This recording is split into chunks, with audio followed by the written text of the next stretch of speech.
all of you know that the only entity that can take this country to war is the U.S. Congress. The president does not have the right.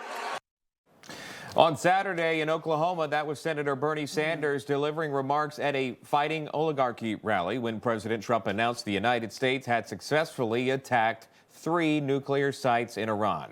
Yes, Sanders said the news is both alarming and unconstitutional since war can only be raised by Congress. The constitutionality of the attacks and a potential war were covered in Judge Andrew Napolitano's column titled Trump War and the Constitution. He joins us now with much more on that. So can you tell us what you wrote about specifically in your column and what we saw play out Saturday if he was allowed to do what he did? Well, the president can, under limited circumstances, use the military for strikes without a congressional declaration of war.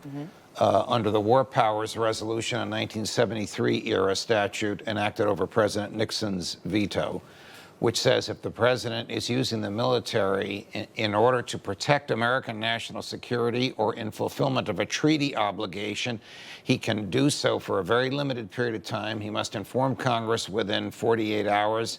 He's got to stop after 60 days, 30 days to wind down, unless Congress gives him permission to stay. Now, why Congress? Because the Constitution says Congress declares war, the president wages war.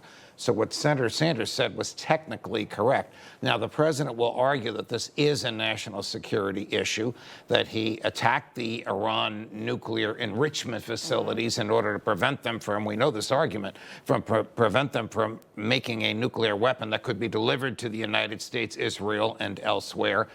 And therefore, he was well within his authority to do so. Right. The interesting thing is here, the courts don't rule on this. The courts are not going to get involved in a dispute between the Bernie Sanders version and the Donald Trump version. They will say this is a political issue. Right, yeah. This is for the people to decide by who they elect president and who they put in the Congress. However, Congress did write this statute. The president agreed to abide by the statute. The question is, did he? So we just spoke with Senator Markwayne Mullin, and we talked specifically about that, and because there's a lot of pushback by the left, with the exception of Senator Fetterman from Pennsylvania, but there's a lot of pushback about this. But what the Senator Markwayne Mullin that we just spoke with and others, they cite Article 2, and that he can do these attacks on these nuclear sites specifically through Article 2. He's protected with that. Can you respond? They're absolutely incorrect. Article 2 says the president is the commander-in-chief of the military. It does not give them authority to send the military wherever he wants.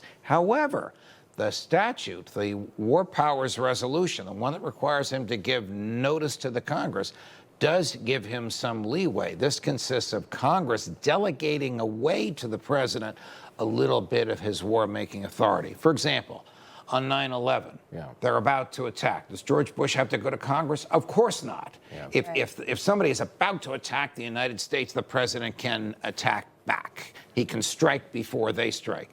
The treaties that we've signed, many of which we wrote, like the UN Charter, says you can't attack a fellow member of the UN unless their attack on you is grave and imminent. Was Iran's attack on us grave and imminent? These are issues that the courts are not going to resolve. The president will resolve it his way. Congress will resolve it Either way, I their just way. want to mention, too, there's a lot of grateful Americans that are waking up this morning knowing that Iran, the biggest state sponsor of terror, the ones that are enriching uranium at more than 60%, there is no need for that unless you are indeed attempting to build a nuclear weapon, has been obliterated. And there's a lot of support for it. There does seem to be a lot of support for it, and the side that Senator Sanders is arguing is not prevailing. It's not an argument that's being made. The president took an oath to preserve, protect, and defend the Constitution and faithfully to enforce the laws. But the laws give him some wiggle room. And he exploited that wiggle room by making the argument this is an American national security event, and therefore I have the authority to use force to produce the outcome most beneficial to the United States. While we have you here, can I